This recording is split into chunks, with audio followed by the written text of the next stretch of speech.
trebuie să le ajungă. Da. Îți pe drum. Câte cadouri sunt în total? 630. Obadic, negru, hodă. Ce asta? Viile. Ăsta i-a ajuns. Da. Deci aici mai e ceva? Ștefănescu trebuie să-i ajungă și la asta. Caplan Paula. Caplan Paula de Nisanarnici. Ok. Cine mai?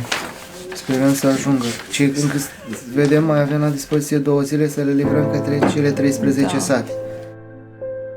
Sunt 13 sate și sute de cadouri de livrat la timp, cu speranța că vom aduce puțină bucurie în vremurile grele pe care le trăim, pornim pe ulițele satelor. Aici, neajunsurile și greutățile aruncă zi de zi într-o luptă grea cu viața tot mai multe suflete. Simt asta pe pielea lor sute de familii greu încercate din județul Tulcea, pentru care Crăciunul este o zi ca oricare alta, dar pe care o petrec cu speranța că Moș Crăciun nu a uitat de ei și că vor avea parte de sărbători luminate și îmbelșugate ca în orice casă.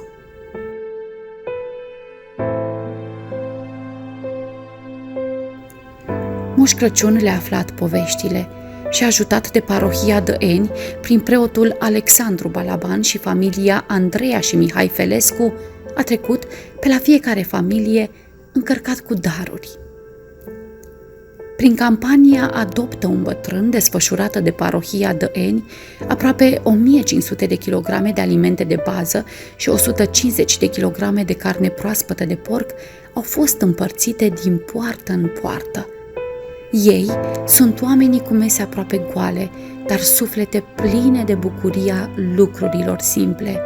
Pentru ei și pentru speranța că vor veni zile mai bune, mergem mai departe cu acțiunile noastre umanitare. Adoptă și tu un bătrân.